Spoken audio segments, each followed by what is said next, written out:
जी sir. ये भैया पीछे जो लोग खड़े हैं ना बैठा लो, तुम भी बैठ जाओ। हाँ चलिए।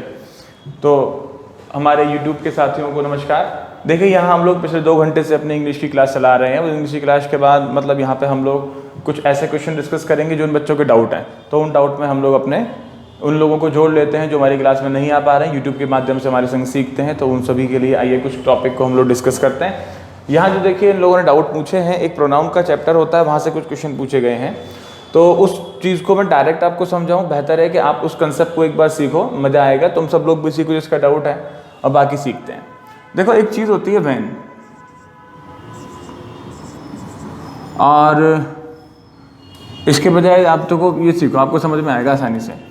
ये हो गया हमारा हु और ये हो गया विच, ठीक है। इन दो बातों को समझना है। ये जो हमारा चैप्टर रहेगा प्रोनाउन से रहेगा, हिंदी में कहते हैं इसको सर्वनाम, ठीक है। अब एक कॉमन कंसेप्ट जो आप लोग सीख के आए हैं या जो आपको कम सिखाया गया है, जो भी उसकी वजह है, आपने सीखा होगा कि जो हु है हमारा वो इंसानों के लिए यूज़ होता है और विच जो है वो नॉन लिविंग चीज़ों के लिए यूज़ होता है। ये बातें अक्सर मुझे क्लास में सुनने को मिलती हैं जब बच्चों से हम लोग पूछते हैं कि हु और विच में, तुमने भी बोला था एक बार, ठीक है, कि हु और विच में जब डिफरेंस वाली बात करी तो तुमने ये बोला था कि हु जो होता है वो लिविंग के लिए आता है, विच जो होता है वो नॉन लिविंग के लिए आता है। तो इस चीज़ को क्लियर करने के लिए मैं आपको एक कंसेप्ट समझाता हूँ, कुछ क्वेश्चन लिखता हूँ, आप लोगों को इसका आंसर देना है, ठीक है। सेंटेंस ये है, हु इज योर फ्रेंड, पहला सेंटेंस, क्वेश्चन मार्क है दूसरा सेंटेंस,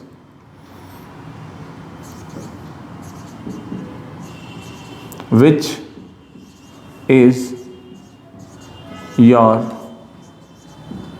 फ्रेंड, दूसरा। एक तीसरा लिखो, हु इज योर कार, और एक चौथा, विच इज योर कार, ठीक है। Here we have been asked, इन 4 में से कौन कौन सा सेंटेंस गलत है, जवाब दो। मैं इधर हो जाता हूँ। हाँ देखो ये 4 मैंने सेंटेंस यहाँ पे लिखे हुए हैं, पहला सेंटेंस सही है गलत है, तुम बताओगे, सिर्फ तुम बताओगे, तुम। हाँ सही है, चलो। दूसरा वाला ये गलत है ना, तीसरा वाला ये सही है, और चौथा वाला गलत है। अच्छा तीसरा वाला भी गलत है, चौथा वाला है ये सही है। मेरा आंसर सुन लो, देखो पहला सही, दूसरा सही, तीसरा गलत, चौथा सही। सही आंसर सी है। अब आप लोगों को जितना समझ में आ गया वो ये आ गया कि आपका दिमाग से पहला सही आ रहा है, चौथा सही आ रहा है, ये 2 गलत, मतलब जो थे आपके हिसाब से वो गलत है, और यहाँ पे मैं कह रहा हूँ कि दूसरा वाला सही है। यही प्रॉब्लम है। देखो आप लोगों ने जो अब तक सीखा हुआ है वो ये सीखा हुआ है कि हु का प्रयोग आप लिविंग के लिए करते हो, विच का प्रयोग नॉन लिविंग के लिए करते हो। यहाँ पे इंसान की बात हो रही है, फ्रेंड की बात हो रही है, उसके लिए आप हु लगा रहे हो, हु सही है। यहाँ पे कार की बात हो रही है, नॉन लिविंग की बात हो रही है, आप विच लगा रहे हो, वो सही है। लेकिन इस वाले सेंटेंस में फ्रेंड लिविंग की बात हो रही है, लगा रहे हैं हम लोग विच, मैं कह रहा हूँ ये सही है। इस वाले में हम लोग कार की बात करें जो कि नॉन लिविंग है, लगा रहे हैं हु, ये गलत है। कंफ्यूजन बस आपको इस वाले की बात का हो रहा है कि विच का प्रयोग जब आप लोग नॉन लिविंग के लिए करते हो, फिर विच का प्रयोग लिविंग के लिए कैसे हो गया। अब इस वाली बात को समझना है आपको, ठीक है। देखो सुनो, प्रोनाउन में 2 टॉपिक होते हैं, एक होता है आपका रिलेटिव प्रोनाउन,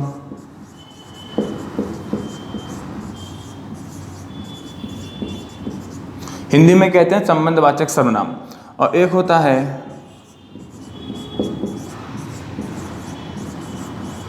इंटेरोगेटिव प्रोनाउन, प्रश्नवाचक सर्वनाम, ठीक है। अब आप लोगों को समझाने के लिए सरल भाषा में मैं ये कह सकता हूँ आप लोगों के लिए, मतलब अभी इस टाइम पर, कि जो रिलेटिव प्रोनाउन होता है या इंटेरोगेटिव प्रोनाउन होते हैं, इनको मैं कहने वाला हूँ WH वर्ड्स। ऐसे समझ लेना, आपकी पहले समझ में आ जाएगा। बाकी इस टॉपिक का एक्सप्लेनेशन बहुत ज़्यादा बड़ा होने वाला है, माने कि मतलब इससे आगे भी जब हम सीखेंगे तो बहुत सारे क्वेश्चन डिस्कस कर सकते हैं, और कुछ कंसेप्ट इससे आगे भी हैं। जितना मैं पढ़ाऊँगा उतना ही नहीं है, उससे आगे भी होंगे, ठीक है। तो जिन लोगों ने अगर मेरी क्लास करी है, जो यहाँ पे नहीं है, जो वीडियो पे हमको देख रहे हैं, वो जानते होंगे कि रिलेटिव प्रोनाउन को सिर्फ WH वर्ड ही नहीं कहते हैं, उसके अलावा भी कुछ चीज़ें रिलेटिव प्रोनाउन होती हैं। खैर अभी आप लोग इतना सीख सकते हो इस टॉपिक को क्लियर करने के लिए कि WH वर्ड्स क्या होते हैं, उनको भी हमने रिलेटिव प्रोनाउन बोला, और WH वर्ड्स को ही हमने इंटरोगेटिव प्रोनाउन भी बोला। WH वर्ड्स में जैसे कि मैं अगर बोल दूँ हु है, हुम है, हुज है, विच है, वेयर है, हाउ है, व्हाट है, व्हेन है, तमाम चीज़ें हो गई, ठीक है। इन सबको हम करें WH वर्ड। यही सारे शब्द हमारे रिलेटिव प्रोनाउन भी होते हैं, यही सारे शब्द हमारे इंटरोगेटिव प्रोनाउन भी होते हैं। अब समझना है कि ये चीज़ें रिलेटिव प्रोनाउन कब होंगी, ये चीज़ें इंटरोगेटिव प्रोनाउन कब होंगी। दो क्वेश्चन से मैं दो सेंटेंस से आपको समझाता हूँ। मैंने यहाँ पे एक सेंटेंस लिखा ए। सेंटेंस ये है कि विच तो मैं एग्जाम्पल कर ही रहा हूँ, मैं दूसरा बताता हूँ।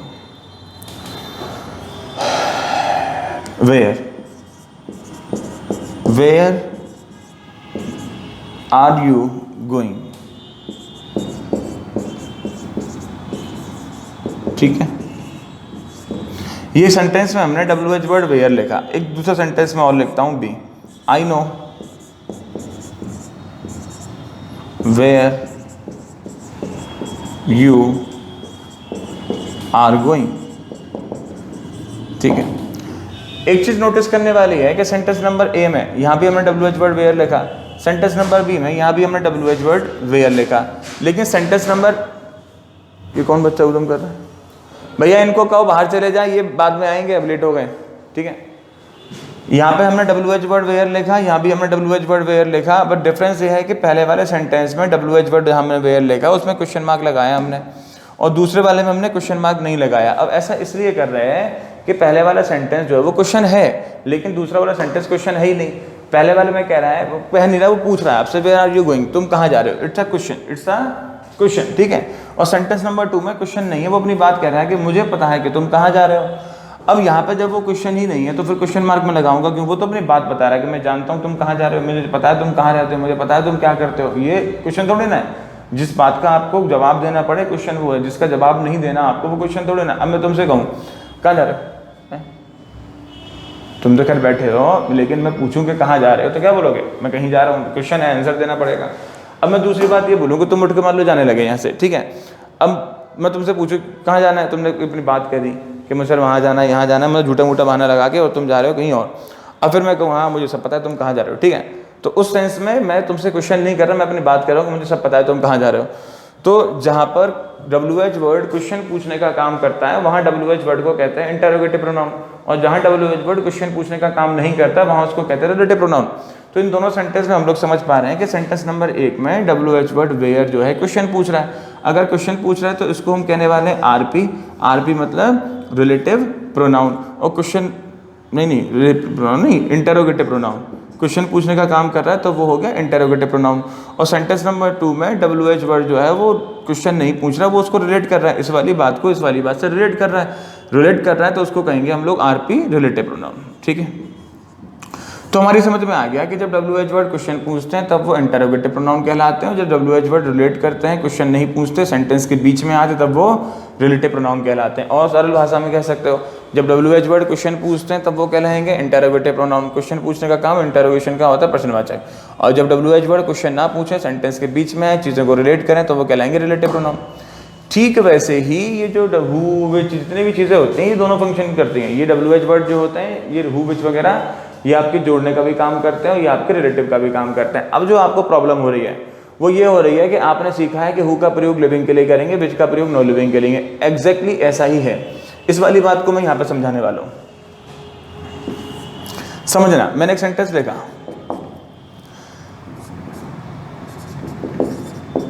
This is the boy dash is my friend.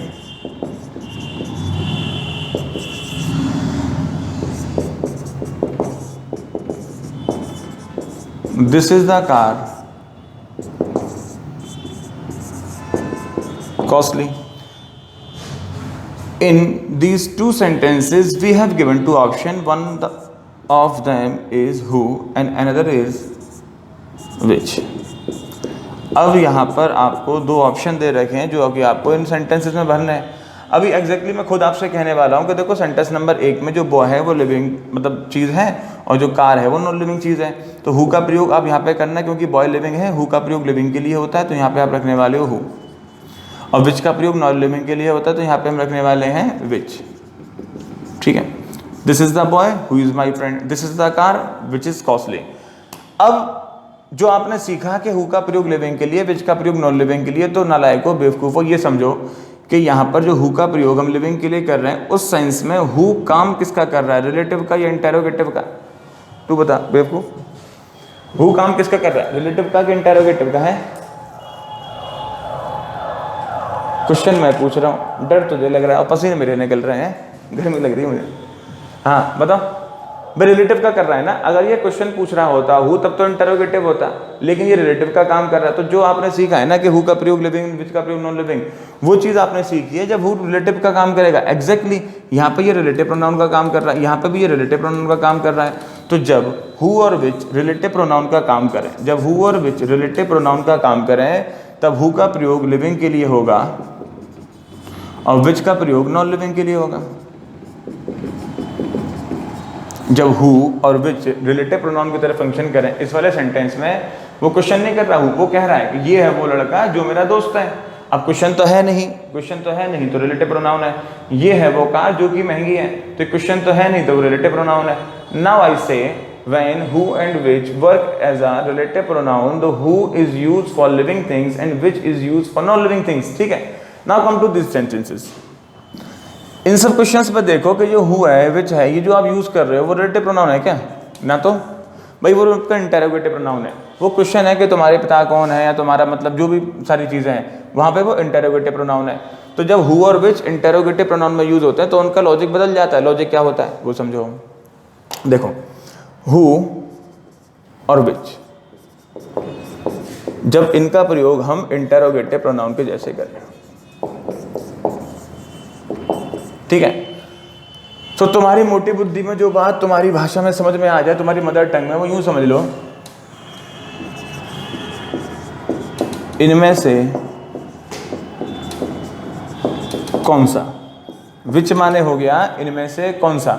ये जो चीज़ें मैं आपको कुछ सिखाता हूँ, देखिए वो आपकी जैसे अगर आप इसकी लैंग्वेज की पेडागोजी को पढ़ते हैं तो वहाँ ये बताया जाता है कि किसी एक बालक को सिखाने के लिए तरीके बहुत सारे यूज़ होते हैं। अगर आप लोगों ने बीएड करी हो तो उसमें से एक तरीका होता है मदर टंग वाला। तो यहाँ कभी कभी मैं आपको वो लैंग्वेज भी बोल देता हूँ जो कि मुझे इस पॉइंट पर खड़े होकर नहीं बोलनी चाहिए, बट प्रॉब्लम यह है कि आपकी समझ में आने के लिए कभी कभी मदर टंग का यूज़ करना पड़ जाता है। तो उसके लिए मैंने यहाँ पे लिख दिया इनमें से कौन सा। हालांकि मुझे विच के लिए बोलना चाहिए फॉर सिलेक्शन, और हु के लिए मैं जो कहने वाला हूँ वो ये कौन।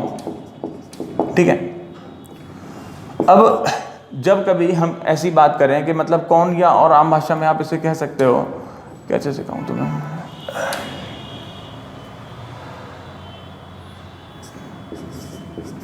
जिसकी बात हो रही है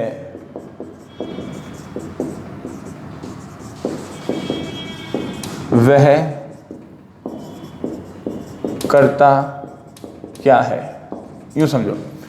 देखो जब हु का प्रयोग और विच का प्रयोग हम लोग इंटरोगेटिव प्रोनाउन के जैसे करें तो हु का प्रयोग तब करते हैं कि जिसकी हम लोग बात कर रहे हैं वो करता क्या है या करती क्या है, जो भी है। और जब इंटरोगेटिव प्रोनाउन के जैसे हम लोग विच का प्रयोग करने लगे तो इसके माने होता है इनमें से कौन सा। अब इन क्वेश्चंस पे आ जाओ जरा, जो मैंने यहाँ पे लिखे थे, सेंटेंसेस लिखे थे।